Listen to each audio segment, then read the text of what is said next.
드디어 변호사 셜크 시즌1의 모든 에피소드가 공개되었습니다. 결말이 생각보다 충격적이었는데 그 와중에도 떡밥과 이스터에그는 난무했다는 사실. 그래서 오늘은 변호사 셜크 7화부터 완결편까지 모든 떡밥과 이스터에그를 정리해보려고 합니다. 영상 시작 전에 좋아요, 구독, 알림 설정 클릭해주시길 바라며 지금 바로 변호사 셜크 완결편까지 떡밥 및 이스터에그 총정리 시작합니다.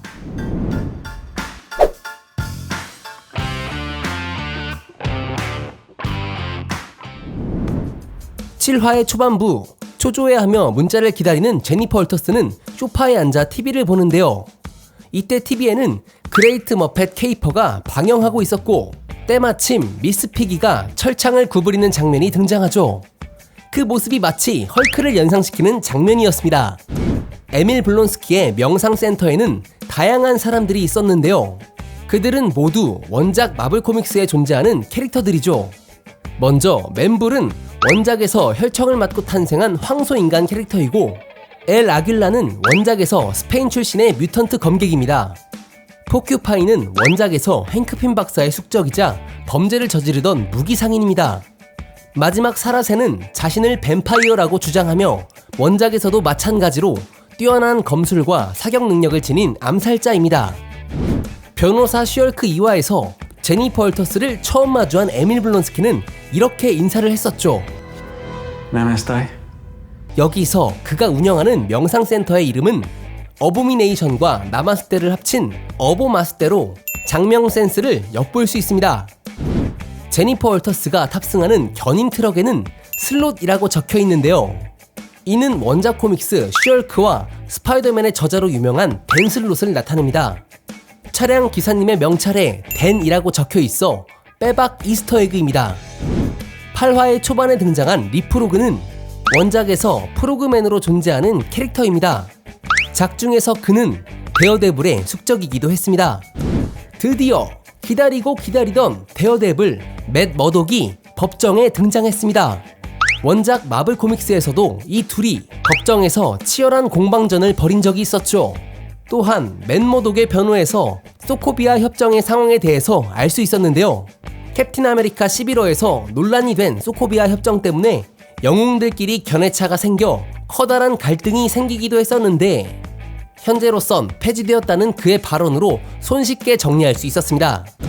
토드가 예술품 경매를 통해 와칸다의 전투창을 구매했다고 자랑하는데요. 이것은 와칸다의 근위대 도라밀라제가 사용하는 비브라늄 창임을 알 수 있습니다.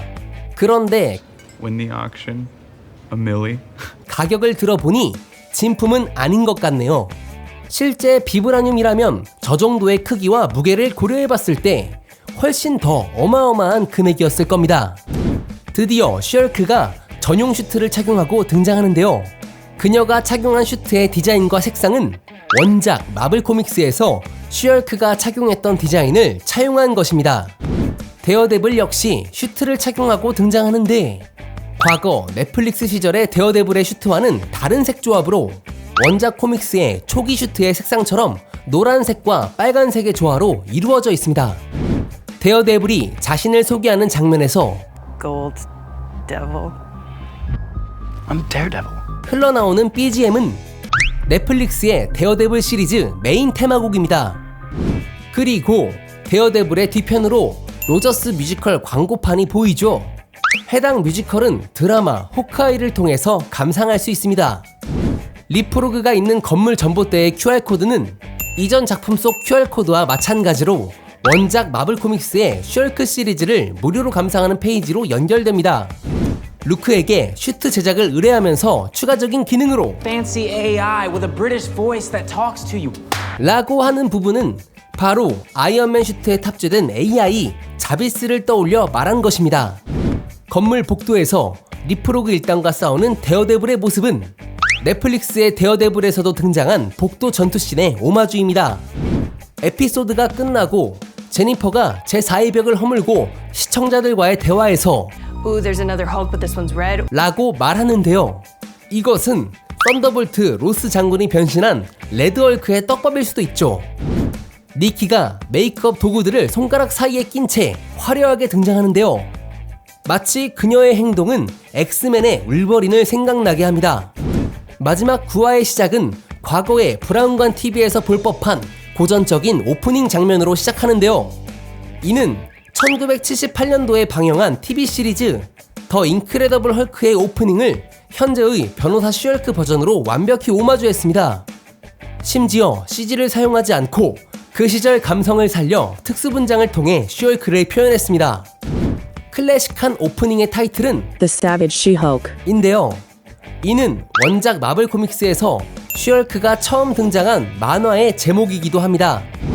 제니퍼의 슈얼크 변신을 통제하기 위해 1화에서 브루스 배너가 사용하고 있던 억제 장치가 다시 등장했습니다. 제니퍼의 방 한편에 붙어있는 영화 에린 브로코비치 포스터는 변호사를 주제로 한 영화입니다.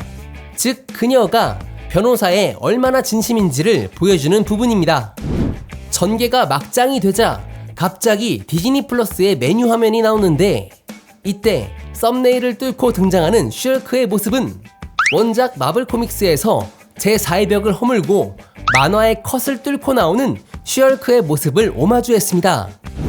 그녀는 마블 어셈블을 통해 실제 디즈니 스튜디오를 찾아가는데 그곳에서 소품팀의 대화 내용으로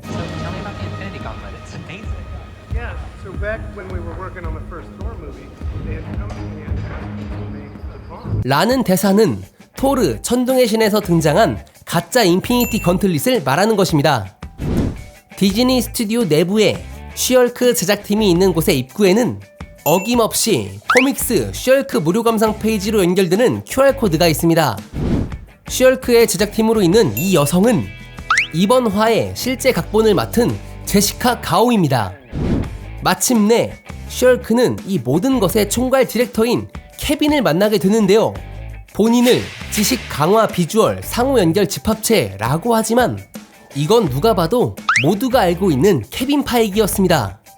심지어는 그의 트레이드마크인 캡모자 또한 인공지능 하드웨어에게 그대로 씌워놓은 것을 볼 수 있습니다. 슈얼크의 시각효과 작업이 비싸다며 다시 제니퍼의 모습으로 돌아가라고 하는데요. 이때 시각효과팀은 다른 프로젝트 중이라고 하면서 잠깐 흘러나오는 효과음은 The visual effects team has moved on to another project. 와칸다를 상징하는 효과음으로 현재 블랙팬서 와칸다 포에버 CG 작업이 진행되고 있음을 알려줍니다. 케빈의 방에는 수많은 마블 코믹스들이 진열된 것을 볼 수 있습니다. 그녀가 케빈과 상의하여 스토리라인을 수정하게 되는데 그중 데어데블을 다시 등장시키자는 그녀의 의견을 듣고 Would not mind seeing Daredevil again. A woman has needs. Historically, we've been light in that department. 라고 합니다. 사실 이 둘은 변호사라는 공통점을 가지고 있음에도 원작 마블 코믹스에서 그들이 핵심이 되는 이야기는 얼마 되지 않았다고 하는데 조사에 따르면 1979년부터 현재까지 이 둘이 같은 코믹스에 등장한 횟수는 총 105번이라고 하며 그중 47번은 같은 만화에 출연했을 뿐 함께 등장한 장면은 없었고 또 다른 49번은 같은 컷에 등장하지만 상호작용을 하지 않는 단순한 모습을 보여주었다고 합니다. 결국 나머지 9번만 슈얼크와 데어데블이 케미를 보여주는 작품이 된다는 소리겠죠. 이러한 아쉬움 때문인지 MCU판 변호사 슈얼크에서 슈얼크와 데어데블의 관계에 힘을 주기 위해 8화에서 원작에서도 없었던 그런 장면을 넣은 것 같다는 예상이 됩니다. 앞으로 슈얼크와 데어데블의 관계는 계속될 것 같습니다. 제니퍼가 케빈에게 엑스맨은 언제 나오는지 물어보고 카메라를 향해 사인을 날리는데요. 이것은 20세기 폭스를 인수한 디즈니가 엑스맨 시리즈 제작에 있어 팬들의 궁금증을 대신하여 물어봐 주었기 때문에 나 잘했지 정도의 의미를 내포한 리액션이 되겠습니다. 모든 사건이 끝나고 사카르에서 돌아온 헐크가 뜬금없이 자신의 아들 스카를 소개하는데요. 스카는 원작 코믹스에서도 사카르 행성에서 태어난 헐크의 아들이며 이를 토대로 월드워 헐크나 플래닛 헐크의 스토리를 베이스로 한 헐크의 단독 작품이 개봉될 수도 있다는 떡밥이 되겠습니다. 쿠키 영상에서 에밀은 웡에게 카마르타지의 와이파이 유무에 관해서 물어보는데요. What about Wi-Fi? 참고로 닥터 스트레인지 1편에서 샴발라라고 적힌 쪽지가 마법 주문이 아닌 와이파이 비밀번호였다는 것을 상기시켜주는 대목입니다. 진짜 끝! 자, 어느덧 변호사 셜크의 모든 에피소드에 떡밥과 이스터에그들을 알아보았습니다. 개인적으로 마지막 화는 정말 예상치도 못한 전개로 흘러가는 바람에 도대체 마블이 어디까지 가려고 이러는 건지 살짝 걱정이 되기 시작했습니다. 제4의 벽을 넘나드는 대표적인 개그 캐릭터 데드풀조차 영화 속에서 이런 식으로까지 하지는 않는데 말이죠. 오히려 제4의 벽의 역량에 있어서는 셜크가 압도적이라 데드풀이 얌전해 보일 정도였습니다. 어쨌든 오늘도 영상이 유익했다면 좋아요, 구독, 알림 설정 부탁드리며 저는 다음에도 재미난 영상을 가지고 찾아오도록 하겠습니다. 지금까지 메밀목도리였습니다. 감사합니다.